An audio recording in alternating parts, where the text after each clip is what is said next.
Olá, gente querida do coração verde e amarelo. Mais um Jornal Foco do Brasil.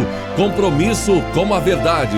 E a nossa pergunta de sempre. Queremos saber, comente aí nos contando de qual lugar abençoado do nosso lindo Brasil ou do mundo você nos assiste. Deixe a sua opinião também, participe do chat ao vivo. É importante ver se o sino de notificações está ativado para receber nossas atualizações diárias. Vamos agora às notícias desta edição. O presidente Jair Bolsonaro fez uma visita ao Rio Grande do Norte, onde esteve na barragem de Oiticica, localizada em Jucurutu, no Rio Grande do Norte, onde anunciou a liberação de 38 milhões para a conclusão da obra, que se encontra 90% pronta e tem previsão de ser concluída até dezembro deste ano, finalmente, após 31 anos de espera. A obra receberá as águas do eixo norte do projeto de integração do Rio São Francisco. O presidente Jair Bolsonaro fez uma visita técnica à barragem. E também, na cerimônia, com a presença de ministros e outras autoridades, o presidente Bolsonaro discursou. O presidente ressaltou a importância de estar no meio do povo e enalteceu a mão de Deus em sua trajetória. Só quem está no meio do povo conhece as suas necessidades. Eu sou um privilegiado, pois agradeço a Deus pela minha segunda vida e também a missão que veio dele, mas que se materializou pelas mãos de muitos de vocês quando me elegeram presidente em 2018. E só consigo produzir porque eu tenho uma certeza: só Deus me tira daqui. O presidente Jair Bolsonaro ainda falou mais uma vez sobre o voto impresso, se dirigindo aos presentes, incluindo um recado para alguns parlamentares ali presentes, a quem Bolsonaro falou sobre a possibilidade da aprovação no Congresso. A gente anda por aí e o pessoal fala muito do voto impresso. Isso passa pelo parlamento brasileiro. E tenho certeza de uma coisa: se o parlamento, senhores parlamentares, Bené Leocádio, Beto Rosado, Carla Dixon, João Girão, João Maia, se passar por lá e for promulgada essa PEC, nós teremos voto impresso no ano que vem. E como eu e o parlamento brasileiro encarnamos a vontade popular, essa vontade será feita no ano que vem.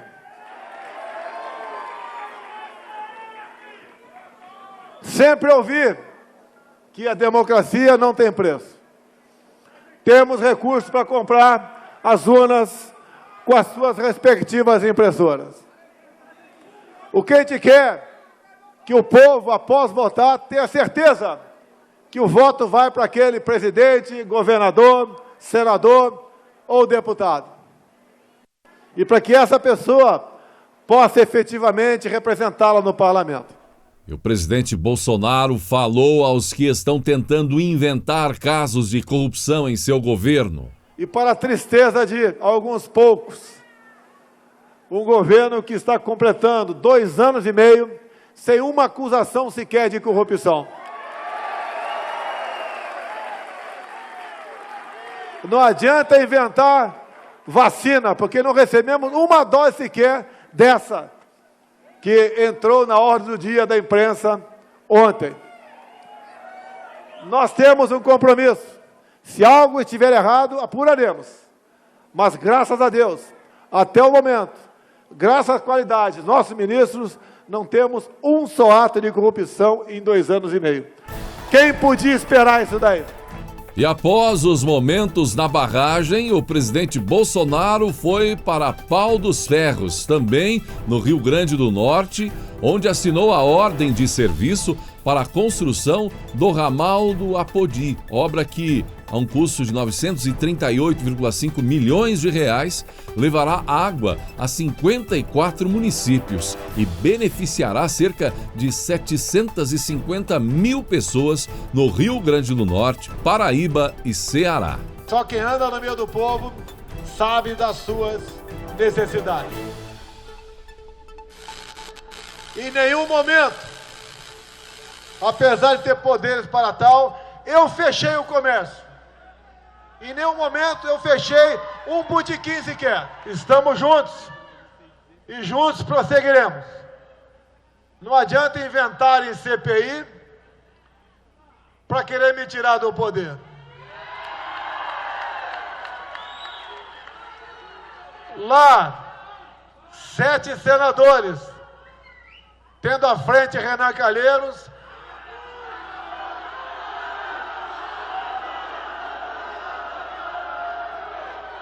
sete senadores, estando à frente Renan Calheiros,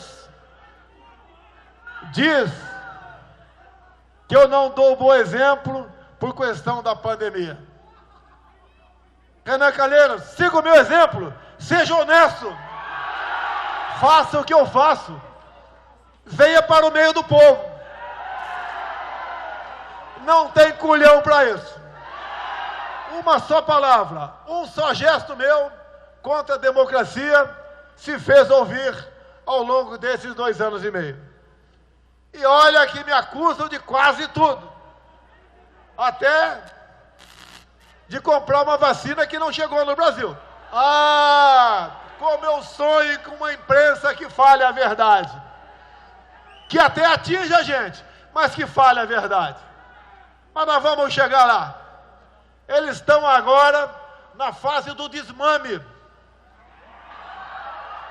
A Globo está com crise de abstinência. É igual aquele viciado em cocaína que foi tirado o pó da vida dele. Não tem mais grana fácil para a TV Globo. Podem continuar batendo, à vontade. Bate em mim há mais de 10 anos. Não nos vencerão, porque a verdade prevalecerá. Vimos que os Estados Unidos doaram para o Brasil um lote de 3 milhões de doses da vacina da Janssen contra a Covid-19. E o carregamento sendo recebido já nesta sexta-feira, dia 25, pelo ministro da Saúde, Marcelo Queiroga, e um representante da Embaixada Americana, no aeroporto de Viracopos, em Campinas. A doação equivale a 6 milhões de doses de outras vacinas, pois ela demanda, como sabemos, a aplicação de apenas uma dose para imunizar, enquanto as demais necessitam de 2. Ou seja, 3 milhões de brasileiros serão imunizados com a Janssen nessa entrega. Segundo informou o Ministério da Saúde, o Brasil aplicou até agora 90 milhões de doses de vacina contra a Covid-19, com 65 milhões de adultos imunizados com a primeira dose. Segundo a pasta, o número representa 40% do público-alvo, composto por diversas faixas etárias acima de 18 anos. E o presidente Jair Bolsonaro comemorou os dados, postando: nas próximas horas, o Ministério da Saúde recebe mais milhões de doses. Até o momento, o Ministério da Saúde já distribuiu mais de 123 milhões de vacina contra a Covid-19. Sobre a questão da Covaxin, o vice-presidente Hamilton Mourão, ele afirmou que há muito barulho por nada no caso aí de suspeita de irregularidades envolvendo o contrato no momento, da vacina indiana Covaxin. As suspeitas apresentadas por esse deputado, o Luiz Miranda. A minha visão, olhando por alto os dados que estão sendo publicados, acho que está tendo muito barulho por nada no final das contas, disse Mourão. Ele seguiu: mas é turbulência isso aí, disse Mourão. E quem também mais uma vez se pronunciou, foi ali falando com a imprensa, o ministro da Saúde, Marcelo Queiroga. E mais uma vez ele negou que esteja preocupado com a denúncia de irregularidades na compra ou no contrato da Covaxin. já que nenhuma dose foi paga até o momento. A declaração foi dada pelo ministro antes de ele ir à Fundação Nacional de Saúde. Essa questão está no jurídico. Quando tivermos uma posição definitiva, iremos informar. A preocupação do Ministério da Saúde com o assunto Covaxin é zero, afirmou Queiroga. Ele negou que a denúncia esteja atrapalhando a compra de imunizantes, mas admitiu que o setor responsável por analisar esse tipo de contrato pode sofrer mudanças.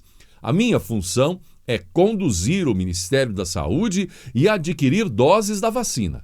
Eu assumi o Ministério há 90 dias e estamos adotando medidas para nos adequarmos à nova realidade. Sempre é necessário fazer ajustes, disse Queiroga. E o Lázaro, hein? Que caçada mais longa!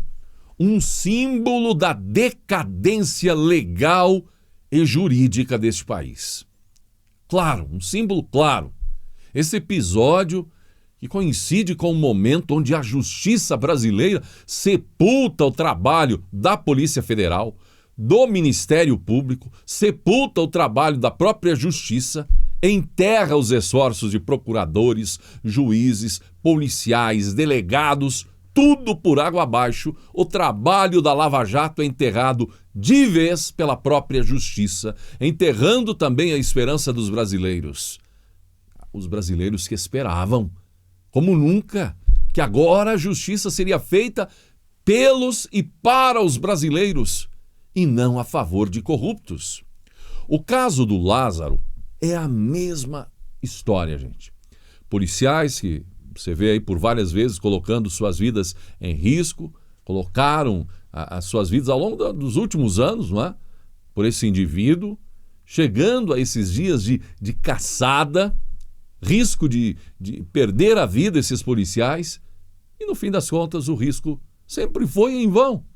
Pois olha aí o cara, não é? Toda essa história que vimos nos últimos dias, o desfecho através desses momentos. Pois o Brasil é um país que tem o luxo, se dá o luxo de soltar criminosos pela porta da frente. Quem se pronunciou sobre o caso Lázaro foi o deputado federal Eduardo Bolsonaro. Ele postou o seguinte: Lázaro fugiu num saidão, mesmo após ter cometido assassinatos e estupros. Em 2017, votamos o fim dos saidões, mas partidos como PT e PSOL foram contra, o que barrou a mudança. Foi possível apenas reduzir a duração das saídas. Não vote em PT, PSOL e esquerda. Pare de ajudar bandidos, postou o deputado federal Eduardo Bolsonaro.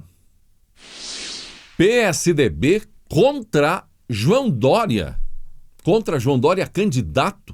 É uma possibilidade.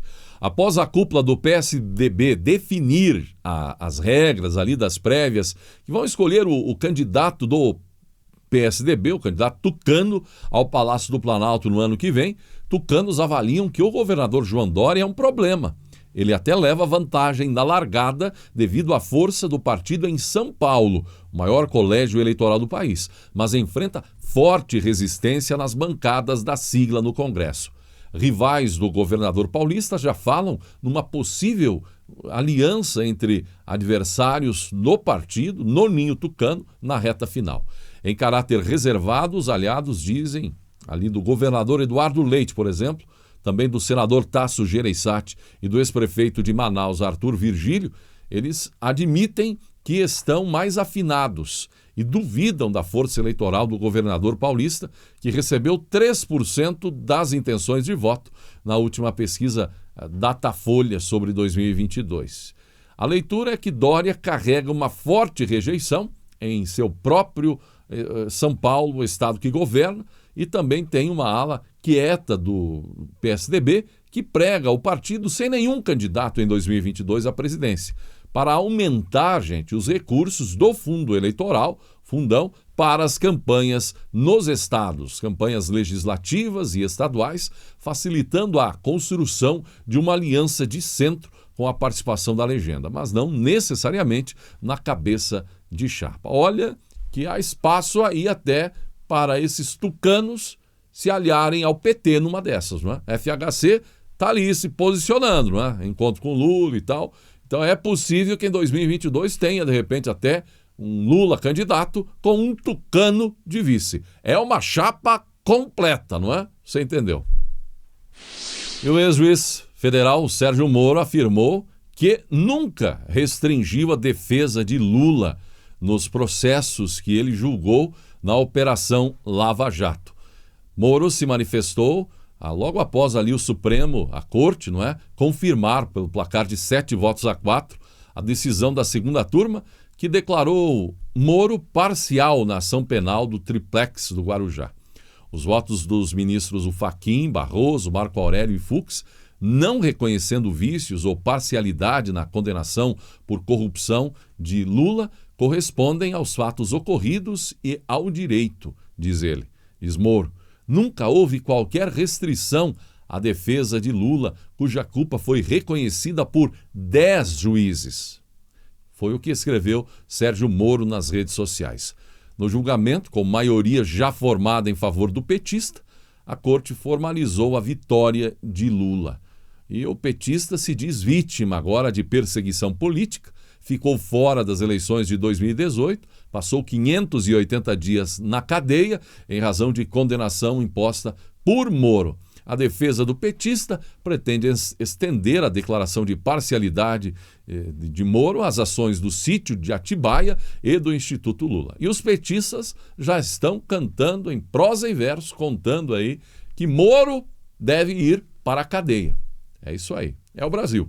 Então Lula, livre, leve e solto, aliás, comentando aí que ele é absolutamente livre, não é? E enquanto isso, Moro, os petistas torcendo ou querendo que ele seja julgado e condenado e que vá para a cadeia. Em entrevista ao portal Pleno News, o pastor Josué Valandro, presidente da Igreja Batista Atitude e líder cristão da primeira-dama Michele Bolsonaro, ele afirmou que a esposa do presidente Jair Bolsonaro, o presidente que é católico, tem deixado um legado relevante para a nação brasileira por meio de seu trabalho pela inclusão de pessoas com deficiência. É só ver a quantidade de leis que já foram aprovadas no país nesses últimos 2 anos para ajudar os deficientes, as pessoas com doenças especiais. É só ver a quantidade de verba que já foi direcionada para o foco assistencial de pessoas com deficiência e doenças raras, que você vai ver que a Michele já está deixando um legado, declarou Valandro. Segundo o pastor Batista, a atitude da primeira-dama tem inspirado pessoas de todo o Brasil a se interessarem por Libras. Tem muita gente fazendo curso de Libras pelo país afora por causa disso. O Ministério de Libras tomou muitas igrejas por conta disso. E não só Libras, mas trabalho com cegos. Eu louvo muito a Deus pelo que a Michele fez e pelo que ela está provocando no país afora, disse o pastor. Então, hoje é uma relação de muita gratidão a Deus pela vida dela. Muito bem, chegamos ao final desta edição do Jornal Foco do Brasil. Gratidão pela sua atenção e que Deus abençoe a você e a sua família.